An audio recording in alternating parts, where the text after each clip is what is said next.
আমি সাক্ষাৎ করি বাঙালিদের পক্ষ থেকে শুভেচ্ছার বাণী বহন করে নিয়ে এসেছি, কৃতজ্ঞতার বাণী বহন করে নিয়ে এসেছি। আমি আপনাদের যদি কৃতজ্ঞতা জানাতে চেষ্টা করি, অন্যায় করা হবে। পাকিস্তানের নর পশুর দল, পাকিস্তানের সামরিক বাহিনীর দল আমার 7 কোটি মানুষের উপর যে অত্যাচার করেছে, দুনিয়ার ইতিহাসে তার কোন জায়গাতে তা তুলনা হয় না। আজ আমার গ্রামে গ্রামে গৃহহারার আর্তনাদ, আজ আমার গ্রামে গ্রামে সর্বহারার আর্তনাদ, আজ আমার মানুষ পথে ভিখারি, আজ আমার মা বোনদের ইজ্জত নষ্ট করা হয়েছে, আমার ঘর বাড়ি জ্বালিয়ে দিয়েছে। আমার 1 কোটি লোক দেশ ত্যাগ করে ভারতে আশ্রয় নিয়েছিল। সেদিন যদি শ্রীমতী ইন্দিরা গান্ধী, আপনাদের মহান নেতা, ভারতের জনসাধারণ তাদের স্থান না দিত, তাদের খাবার না দিত, তাদের আশ্রয় না দিত, তাদের সান্ত্বনা না দিত, তাদের অবস্থা কি হতো? আমি যদি কৃতজ্ঞতা প্রকাশ করি, তাহলে শ্রীমতী গান্ধী অন্যায় করা হবে।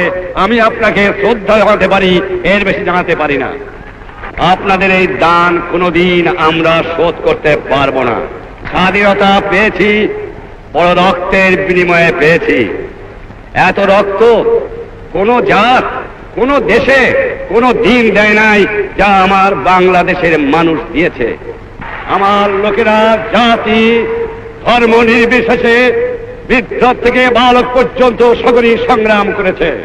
সে সংগ্রাম কামিয়াব হতে পারতাম না যে ভারতের জনসাধারণ, ভারতের সরকার, ভারতের সামরিক বাহিনী আর শ্রীমতী গান্ধী নেতৃত্বে এগিয়ে না আসত। আমার দেবার মতো কিছুই নাই, শুধু আমি এইটুকু দিতে পারি।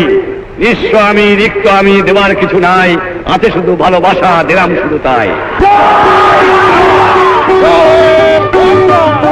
আপনারা জানেন যে 23 বছর পর্যন্ত শতকরা 90 জন লোক আমাদের তারা পশ্চিম পাকিস্তানের থেকে সামরিক বাহিনীতে নেওয়া হতো, বাঙালিদের সামরিক বাহিনীতে নেওয়া হতো না।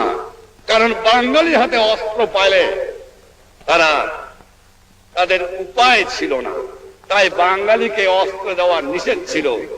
আর আমি আপনাদের এই আশ্বাস দেবার পারি যে বাংলাদেশ 4টে স্তম্ভের উপর চলবে: জাতীয়তাবাদ, সমাজতন্ত্র, গণতন্ত্র আর ধর্ম নিরপেক্ষ রাষ্ট্র। এর মধ্যে কোনো কিন্তু নাই, এর মধ্যে কেউ হাত লাগাতে পারবে না। এটা সোজাসুজি আমরা করব। আর আপনারা জানেন আমি সোজা মানুষ, সোজা কথা বলি, যা বলি যেটা বুঝি সেটা বলি এবং সেটা করি। এর মধ্যে আমি ভয় করি না কাউকে করব। আমার মানুষ বড় সোনার মানুষ, সোনার বাংলা, সত্যি সোনার বাংলা।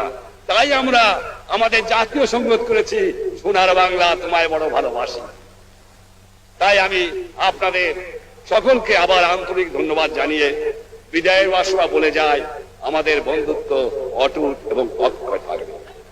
আপনারা আমার সঙ্গে স্লোগান দেন, জয় বাংলা, জয় বাংলা।